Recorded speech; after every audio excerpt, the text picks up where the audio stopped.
Have you been captivated by the recent reveal of Middle-earth's newest game? We've recently gone beyond Orthog's capitulation and decapitation for an unscripted look at the Ranger Talion's wandering through the wasteland of Mordor. Just who is Talion? He's a ranger like Aragorn. While stationed at the Black Gate, which bars entrance to Mordor, he, his fellow rangers, and his family are murdered by the forces of Sauron. Somehow he is resurrected, with his new life intertwined with that of a wraith, with revenge on his mind. It's a startling premise, leaving many unanswered questions, as for now. Every interaction between Talion and his enemies has a direct effect on Uruk society. Developer Monolith is carving into a very particular slice of Tolkien real estate, positioning Shadow between the events of The Hobbit, ou en française, Bilbo le Hobbit, and The Lord of the Rings. That's why orcs have human slaves, humans who are trying to settle on Mordor during Sauron's millennial absence. Also, expect to run into Gollum at some point. The Nemesis system does more than provide personality, it also allows hierarchy. Orcs will report to other orcs, or act as lieutenants, chefs, or bodyguards. When a head rolls, someone's up for promotion, and they'll prove their worth by performing executions, troll hunting, or throwing a feast. And it's all procedural. Orthog is very different to Ratbag. He's extremely tough and has many followers. You should take death seriously, even if Talion's wraith-like abilities let him be reborn. While a quick-time event can save your bacon from the Reaper, actually die, and the orc who felled you will gain experience and go up in the social ladder. A lowly peon will become a force to be reckoned with, while a boss will get tougher. The Nemesis system turns that green grunt into a guy named Ratbag.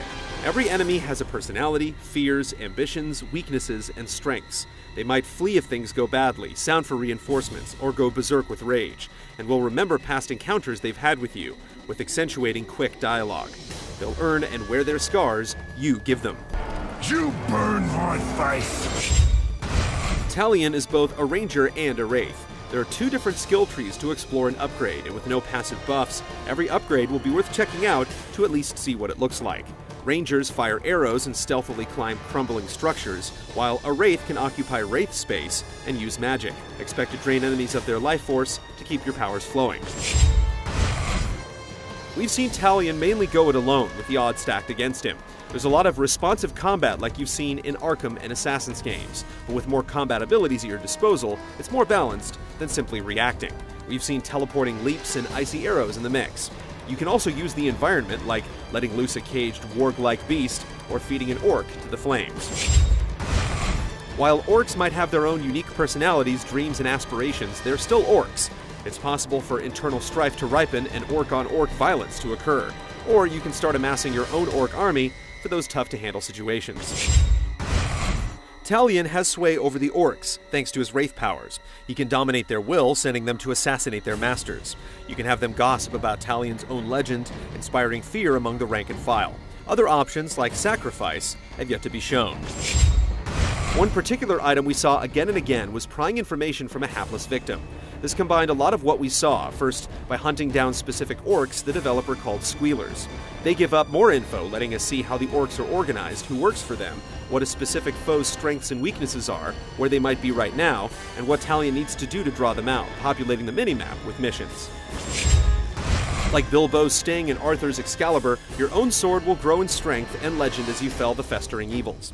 Big showdowns that end with the dead orc heavy hitter will net Talion a magical rune to inscribe on his sword, augmenting its abilities. Wikia and Warner Interactive have formed a fellowship of their own, and it's called Palantir. With a helpful app that's available now, you can get more lore than before, and the intriguing sync mode listens in on your Mordor experience to deliver real-time facts. So that's a dozen things to think on for Middle-earth's Shadow of Mordor, but let's make it a baker's dozen.